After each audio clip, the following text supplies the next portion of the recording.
Hey, c'est pas chaud, mais je m'apprête à accueillir Pierre-Yves Martin au bureau de l'ACMAT. Il a été nommé il y a 1 an et demi à la tête d'une entreprise manufacturière d'outils que vous connaissez très bien. Elle est plus que centenaire, surtout si je vous donne l'indice suivant. Son long passé devrait être garant de son avenir.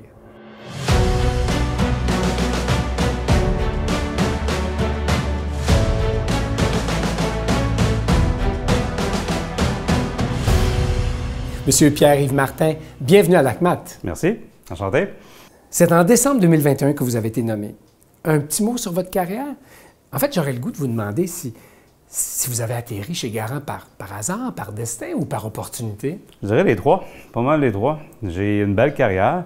J'ai commencé chez Red Bull après l'université, donc j'ai étudié en comptabilité. Ça n'a aucun lien, les deux entreprises ensemble. Continuez-vous de consommer du Red Bull? Ah oui, tous les jours. Tous les jours. Quand je travaille pour une compagnie, je suis fidèle à la compagnie jusqu'à la fin. Donc, j'ai été chez Red Bull comme représentant des ventes durant 2 ans. Ensuite de ça, j'ai travaillé chez Coca-Cola, j'ai travaillé chez Kruger. Continuez-vous de boire du Coca-Cola? Effectivement, pas de Pepsi, juste du Coke, même à la maison, c'est très important, les amis aussi. Donc, j'ai fait plusieurs emplois là, chez Coca-Cola qui m'ont emmené chez Kruger. Oui. Et ensuite de ça, j'ai fait mon MBA quand j'étais chez Kruger. Donc, ça m'a amené chez Stelpro par la suite, comme directeur national des ventes. Oui. J'ai travaillé pour des personnes extraordinaires. Une personne que je peux nommer, c'est Connie Chabot, là, qui est encore une mentor à moi. Oui.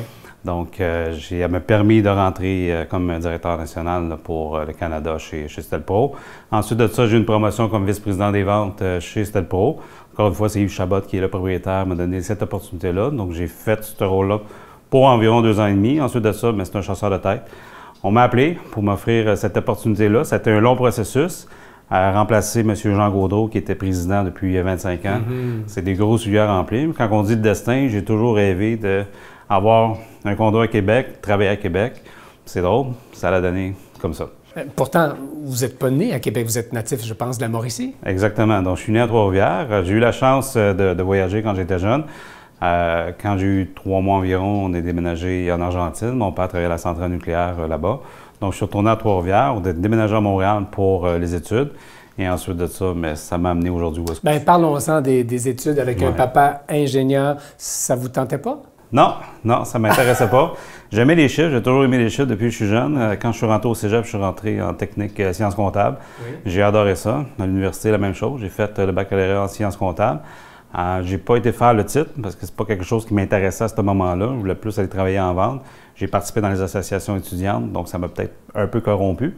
Donc, c'est ça qui m'a amené à travailler chez Red Bull. Depuis ce temps-là, j'ai toujours voulu travailler dans les ventes.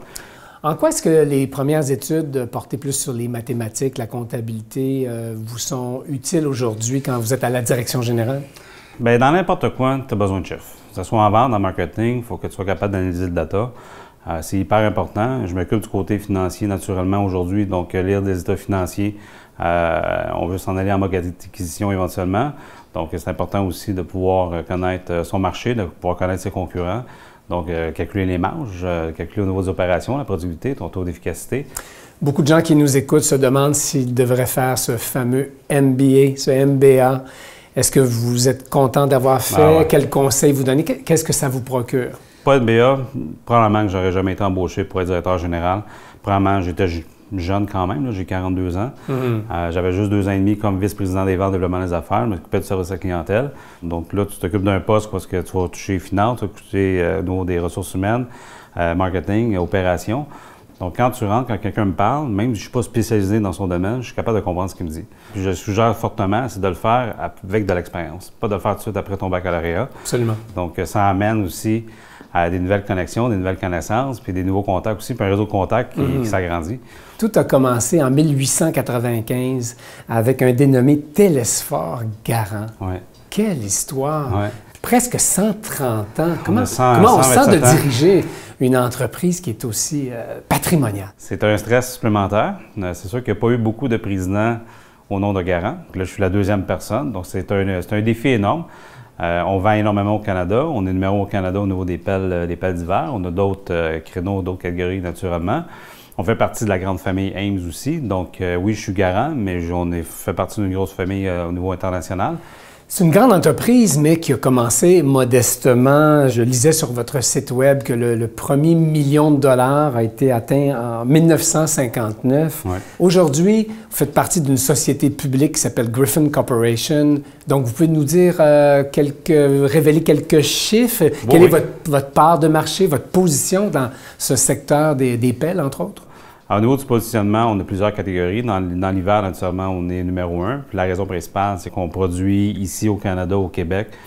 C'est un aspect qui est hyper important pour nous, principalement comme aujourd'hui, il y a une tempête de neige. Donc, si les gens ont besoin de pelles d'hiver, bien, ils en ont besoin tout de suite. Entre nous, là, faire partie d'un aussi grand groupe fait que, quand même, Garant a perdu un peu de son autonomie, non? Non, pas du tout. Pas du tout. Garant agit seul ici au Canada. J'ai des comptes à rendre naturellement à mon patron aux États-Unis. Mais tant que les chiffres, les résultats sont là, on gère à la Garant. Donc, les décisions qu'on prend, c'est pour le bien de la compagnie ici au Canada, pour nos clients. Il y a eu l'arrivée du plastique au milieu des années 80. Ça a été une révolution pour votre industrie, j'imagine. Le plastique va rester naturellement. C'est sûr qu'on essaie d'être un produit qui va être durable. Une pelle peut durer plusieurs années, dépendamment de l'utilisation qu'on en fait. On a aussi le bois, on a du métal naturellement. Donc, pour nous, on voit le futur. On essaie d'être le plus écologique naturellement. Autant en usine, juste pour votre information, tous les résidus qu'on a au niveau du bois, mais tout ça est pris, les brins de scie, on chauffe l'usine avec ça. Donc, on fait une récupération pratiquement à 100 %. La même chose au niveau des métaux. Vous avez mentionné, Pierre-Yves, un mot sur la famille Garant. Vous êtes au courant qu'il y a eu quand même des inquiétudes quand la famille Garant a décidé de joindre un grand groupe nord-américain. On s'est dit que l'usine allait fermer. Quand on regarde ça avec le recul, est-ce que ça a été la bonne décision à prendre? Pour la famille Garant, puis pour la compagnie Garant, oui. Puis pour les employés aussi? Pour les employés aussi, parce que là, tu fais partie d'un plus gros groupe. Donc, on a plus de ressources. Ça me donne des économies d'échelle aussi. Donc, une production que je fais aussi en passant au Canada, qui dessert les États-Unis, qui dessert le marché européen, on s'en va aussi loin qu'au Japon. Donc, autant les usines qu'on a aux États-Unis vont venir desservir des consommateurs ici au Canada. Donc, ça fait partie de modèle d'affaires qui est viable, qui est rentable, puis on le voit. Il y a quand même une question que tout le monde se pose, c'est comment vous faites avec des produits, on va dire, de base technologie, puis c'est pas péjoratif, vous n'êtes pas dans de la science-fiction, là, vous êtes dans des pelles et d'autres produits semblables. Comment vous faites pour rester compétitif face à la Chine? On invite souvent les clients à venir faire un tour d'usine pour leur montrer que faire une pelle, c'est pas mal plus compliqué qu'on le pense. Pour avoir la précision, pour avoir la qualité, mais aussi l'output qui sort des machines. Fait qu'une pelle, il faut que ça sorte quand même assez rapidement. Donc, une technologie aussi qui a été développée à l'arrière. On a nos ingénieurs aussi. On fait énormément d'innovation. Souvent, les consommateurs, des fois, ils vont voir la pelle, pas nécessairement d'innovation, mais nous, à l'interne, on le voit. Avec le matériel qu'on va utiliser pour être sûr qu'il soit le plus solide pour le consommateur. Quelqu'un qui travaille en construction, naturellement, ne veut pas changer sa pelle à toutes les 2 semaines. Donc, on va s'assurer de la solidité des produits. Mais il y a toutes les autres catégories aussi qu'on fait au niveau des jardins modulaires, comme je disais tantôt au niveau du watering. On a un plan stratégique qu'on vient de finir pour les 10 prochaines années. Garant a toujours été vu comme une non-power tooling company. Puis je vous garantis que dans 10 ans, ça ne sera plus une non-power tooling company. On s'en va dans d'autres catégories. Je ne veux pas en dire plus. Il va y avoir des lancements qui vont être faits dans les prochains mois, dans les prochaines années, mais notre plan est déjà écrit pour les 10 prochaines années. Excellent. Bien content d'entendre ça. Vous êtes quand même dans un village un peu isolé, à l'extérieur des grands centres urbains. Comment se vit ce fameux déclin de la population active, cette pénurie de main-d'œuvre chez vous? On a un plan d'action présentement. On a des malgaches qui sont venus nous aider. On en a 15 depuis 2 ans environ qui travaillent à l'usine. Des personnes formidables, ils ont un français exceptionnel. Oui. C'est des gens aussi qu'on va pouvoir faire monter éventuellement dans différents postes chez nous. J'en ai 20 autres qu'on a recrutés au Madagascar pour la prochaine année. Donc, c'est un défi constant. Est-ce que vous devez vous impliquer un peu comme les fermes, puis voir à leur hébergement et puis à leur transport? C'est pas évident d'avoir des gens d'amener des gens ici. Ouais. Naturellement, on les supporte. Ils ne sont pas laissés seuls. Est-ce que ça a été obligatoire de même créer un poste d'accompagnement pour ces gens-là au niveau de votre équipe de ressources humaines? Chez Garant, la culture d'entreprise, on est lean, on n'est pas overstaff, mais les gens chip in. Donc, si on a un défi comme ça, c'est pas juste les ressources humaines, tous les gens dans l'entreprise vont essayer de s'impliquer pour les accueillir. En parallèle aux démarches de recrutement et de rétention de la main-d'œuvre, est-ce que vous avez des chantiers vers l'automatisation, la robotisation? Bien, la majorité a été convertie au niveau de la robotisation et de l'automatisation. On a besoin de faire ça. Donc, présentement, on vient de faire un investissement de pas loin d'1 million pour une nouvelle cellule robotisée. Nous sommes rendus à 4. Donc, il y a encore des plans pour justement automatiser davantage l'usine. Souvent, vous avez parlé des employés. Mais si je les interviewais, qu'est-ce que ces employés me diraient de vous? Ils me trouvent, je vais dire le mot en anglais, flyé. Donc, c'est sûr, j'ai des idées. Je viens de l'externe. Hein? Donc, j'ai pas 20 ans, je suis dans la même compagnie. Donc, je vois énormément d'opportunités. Il faut que je me calme. Parce que c'est sûr que j'aimerais tout faire ça d'une shot. Mais ça ne peut pas se faire. On va augmenter notre chiffre d'affaires de 50 d'ici les 5 prochaines années. J'aime aller vite, j'aime quand les choses sont simples aussi, donc j'essaie de simplifier les opérations, j'essaie de simplifier les processus. Vous voulez aller vite. Est-ce que si on renverse la médaille de l'autre côté, il me dirait, ces employés, que des fois, il va aller comme trop vite, puis est-ce que c'est ce que vous avez à apprendre parce que vous êtes un jeune gestionnaire? C'est ce que j'ai à apprendre. C'est pour ça que je suis proche avec tout le monde, pas juste avec le premier niveau que je gère directement avec mes vice-présidents, avec les directeurs, mais autant avec les personnes à l'usine, autant avec le staff aussi. Je vais leur parler, je prends du temps avec eux autres pour justement savoir il faut que je m'améliore. Je ne suis pas la personne qui connaît tout non plus, donc j'ai à apprendre de tout le monde.